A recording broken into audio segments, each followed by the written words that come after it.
live streaming gaming type video. And you'll see by the title of this video that in today's video I want to talk about whether the Xbox Series S is actually harming and holding back Microsoft and the Xbox Series X. And this is a topic I brought up when they first come out. So when they were developing the new consoles under the name, I think it was Project Scarlet. It was very clear that they were going to be bringing out two consoles at the same time.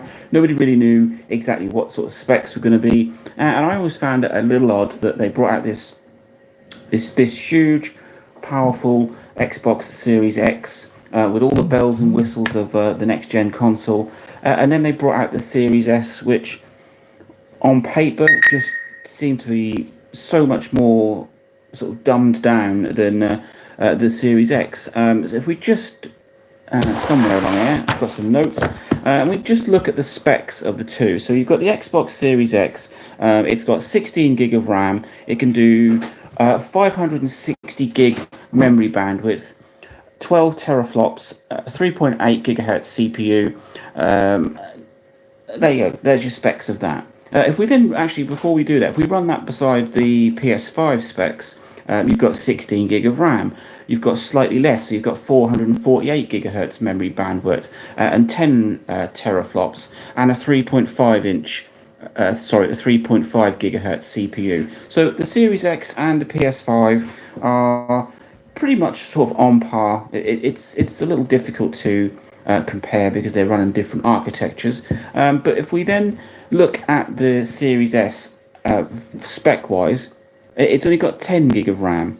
It can only do 224 gigabytes of memory bandwidth. It can only push 4 teraflops. It does have the same CPU as the Series X, but it runs slightly slower at 3.6 gigahertz. And it always struck me as slightly odd as to why you would bring out a top-end console, which is going to try and compete with Sony and the PS5, and then bring out this cut-down version. Because despite what anyone says, despite what Microsoft says, and despite what early developers said, people are always going to cater for the lowest common denominator. Everything is going to need to be run on both systems, and it isn't just a case of taking a game that's designed to run on the X and just dull down the textures a little bit and sort of cut down the resolution. It's not as straightforward as that. And maybe when they were first released, we were still running games for both systems, so you're still having games developed for the Xbox One as well as the Series X. That wasn't too bad. We had quite a few years of cross-gen games, but as we're now moved in, we're now nearly 5 years into this generation of consoles, PS5, Xbox Series SX. Games are getting more complicated. They're now starting to take advantage of the advanced hardware, and it is now at this point that we are seeing the Series S. It struggles, and there are now a number of developers that are just they're calling the Xbox Series S a challenge. So you've got games like Dune Awakening and Baldur's Gate 3. They were real challenges to get onto the Series S because Microsoft insists that games have to run on both systems and they have to be verified or certified for both the X and the S. And that is just a number of games and developers that are now sort of starting to complain about this whole cut down version of the Xbox. And why would you make a games console that has a smaller brother that can't run everything as well? It just makes no sense. I mean, I get why they brought out the Series S because it was budget friendly, it catered for those that weren't interested in sort of high end graphics and all the wow fabness of the Series X. But it, in my opinion, it is harming the X. You've got some games that, because of this dual system with the Series S and the Series X, The developers are just going, we'll put it on the PlayStation. It's so much easier. They've got one console, one set of specs, and it's why we're getting games come out on the PS5 months ahead of the Series S and the Series X, because they are struggling to get it to run. There's also long delays in verification processes with Xbox, so Sony just seem a little bit more upfront. We've got this console. It's the only one we've got. Develop for that. That's it. Whereas Microsoft are just, we've got this super powerful console, which is technically more powerful than the PS5, but you've also got to cater for its cut down sibling. So I think the Series S is a massive mistake. I haven't had too much experience of both systems. My son's got a Series X. A mate of mine has got a Series S, and the only game that I've seen, well, actually two games, I've seen Minecraft running on both, and I didn't come across any issues with Minecraft on the Series S, but I did play a game called Teardown, and there was an awful lot of slowdown and stuttering and sort of texture glitches on the Series S, which I never saw on the Series X. So, is the Series S harming Microsoft? I think it is. Is the Series S harming the development of the Series X? Well, I think we are starting to see that. If we look at sales figures for all three systems, the PS5 has sold 59 million units since its release, and the X and the Series S, because they lump these together, has only sold at 21 million. That's 21 million for both consoles. That's less than half. In fact, that's nearly a third of what the PS5 has sold. So the PS5 has outsold the Xbox Series X and Series S 3 times. That's got to be some kind of indication as that there's something up with the whole sort of Microsoft ecosystem and the way that they're bringing out these Xboxes. We are 2-3 years away from the next gen, so we're talking the PS6 and whatever Microsoft decide to do with the Xbox. It's the Xbox Series X2, which is a name that's sort of bandied around at the minute, bit of a rubbish name. But are they going to continue this dual platform, high end and low end, when they move to the next gen? I think they would be very stupid to carry on that.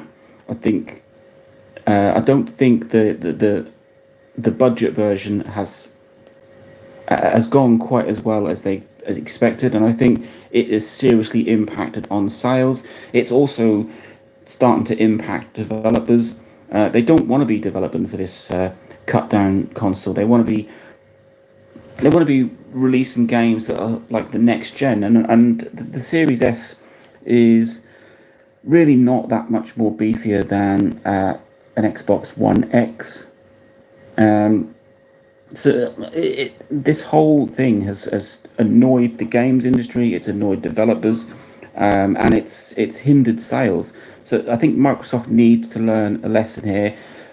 My personal opinion is that they either need to shut down the S altogether, give a mid-gen revision, which they've already done. We've got a new Series X coming out and a revised Series S. I think they should have ditched the Series S altogether and just concentrated on the X. Whatever games are out now, they will run on the Series S. But I think going forward, they should have just ditched it.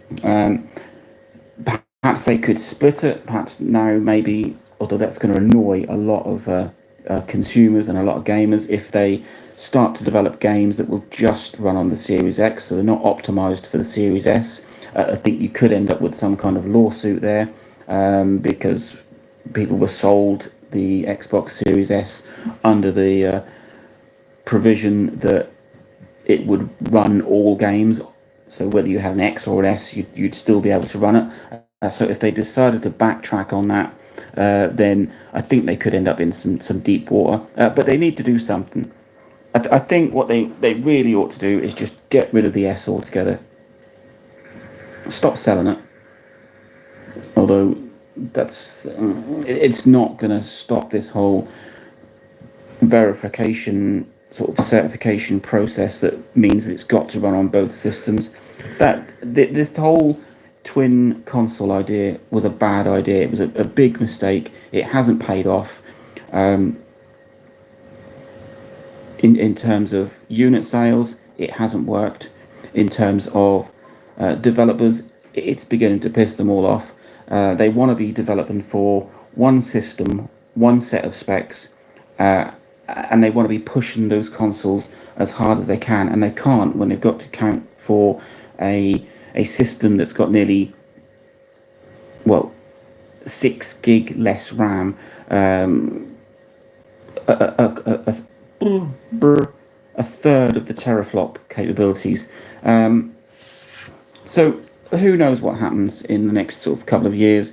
Maybe Microsoft will just drag this out until they get to the next gen. Perhaps they might bring the next gen forward and then just bring out this X2, get rid of the S. That'll be it's like a mute point in history, and developers can carry on development. But now, as we get into the later life of consoles where games get more and more complicated, we saw it at the end of things like the PS3, PS4 era. There were games that pushed the PS3 so hard that it almost broke it. We're not going to see that with the Series X because we're already less than halfway through. There are games that can't push the Series X hard because it's got to push the Series S and it's got to run smoothly on the Series S. Things like I mentioned, Dune Awakening, the developers have called the Series S a challenge. When they released Baldur's Gate 3, it came out on the PlayStation first, and when it came out on the Series X and the Series S, there were certain parts of it, like I think the multiplayer co-op, that was cut out of if you had a Series S. So we are already seeing a separation of games where they may run certain elements of that game on the Series S and say, no, there's no way I'm pushing the rest of that. I'm going to leave that exclusively for the Series X. We are seeing this separation already, and on a weekly basis, we're seeing more and more developers complain about the challenge of running a high-end game on the Series X and then also trying to get it in some form to run on the S. And I think they've had enough of it. They are definitely swinging towards PlayStation, who have just this one console model. It makes so much more sense. So back to my original question, is the Series S harming Microsoft and the Xbox platform? Yes, I think it is. A lot of people will agree with that, both developers and gamers themselves. And we're going to get to a point where there are games that will just not be developed for Microsoft, will not be put on the platform because of it. They'll become PS5 exclusives, or they'll be available on PC, but without being put on the Xbox. And it will be the Xbox Series S's fault. Well, it will be Microsoft's fault for making this rather daft twin high-end, low-end console that everything has to run on. It's bizarre. The more I think about it, it's bizarre. Why would you want to hold back the Series X?